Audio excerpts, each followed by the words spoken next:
Hello and welcome to Basics for Gamers presents Just the Basics of Stealth in Pathfinder 2nd Edition.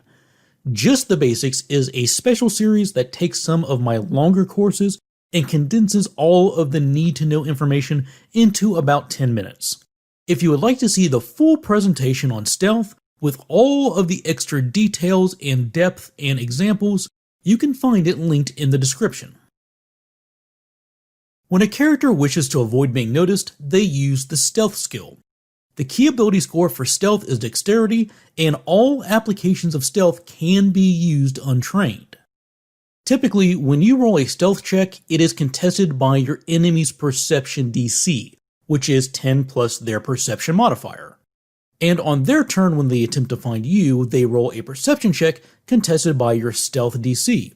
Not the total of any previous stealth checks that you may have rolled to hide. In normal circumstances, there would not be a challenge of rolls where one person rolls their stealth skill and another person rolls their perception. Instead, one party makes a roll and that is compared against the other party's static DC. There are 3 applications of stealth in the core rules, the first of which is called Conceal and Object. When you wish to hide something, you use Conceal and Object. This can either be something you are carrying with you, like a dagger up your sleeve, or it could be something that you hide in the environment, like a secret note planted under the roots of a tree stump. If you are hiding a small item that you are carrying, the GM rolls your stealth in secret and compares that to the perception DCs of everyone who observes you. If your check total is higher than their perception DCs, then they do not notice that you're hiding anything. And note, you only roll this check one time, not once per observing creature. If a creature is actively searching for you, for example, they're an alert guard keeping a watchful eye out, then they roll a perception check against your stealth DC instead of relying on their perception DC. This works much the same way when hiding an object in the environment instead of carrying it with you, except you do not roll a stealth check. Instead, you spend one action to hide the object, and if anyone performs a seek action in that area, their perception check will be challenged by your stealth DC. And note that Conceal an Object is for hiding something you already possess.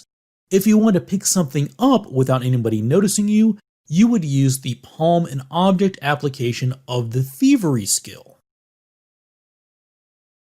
The second application of the Stealth skill is called Hide. Hide is used when you wish to lower your state of detection from observed to hidden. If you're not familiar with those terms or you need a refresher, I encourage you to go view my videos on perception and then resume this video afterwards. When you take the Hide action, you roll a stealth check and compare the total to the perception DCs of anyone who is observing you, as long as you are either concealed from them or have a source of cover between you and them. If you are not concealed or do not have a source of cover, then you have nowhere to hide and the attempt automatically fails. If you do have cover, then you add the cover's bonus to your stealth check, but only for those creatures who are observing you from the other side of that cover. While hiding, you immediately become observed if you use any actions other than sneak, step, or another hide action. Now there are 2 exceptions to this, and the first of those is the strike action. If you strike a target while hidden from them, you resolve the attack first and don't become observed until after the attack is rolled. This means the target is still flat-footed for the attack, and therefore the attacker can use abilities like sneak attack with their strike action.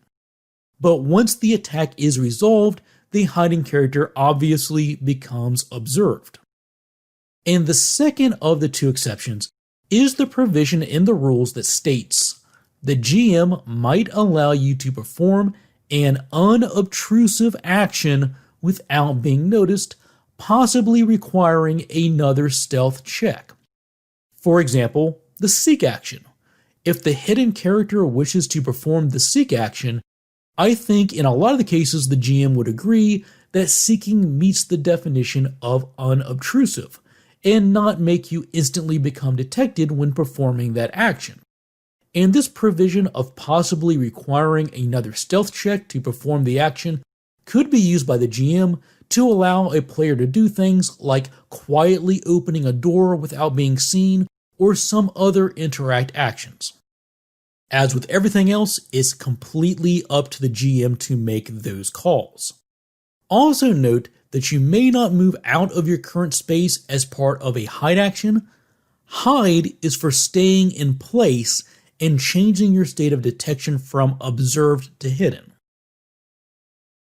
But once your detection state is hidden, you can then use sneak to lower your detection state to undetected and move away from your location. Once you declare that you are sneaking, you may move up to half your speed.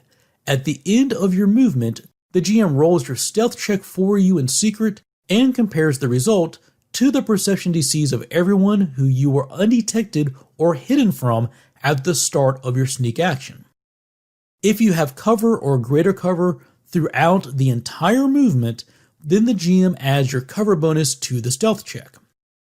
At the end of your movement, you instantly become observed by any creature who you do not have cover from or the concealed condition against. Everyone else has their perception DCs compared to your stealth check total, and you gain the undetected state with anyone you rolled a success against. If your check fails against a creature you have cover or concealment against, then you become hidden to them. They can't see you, but you must have made a sound that gave away your location. If you critically fail, then the creature is able to observe you as long as they have line of sight to your space.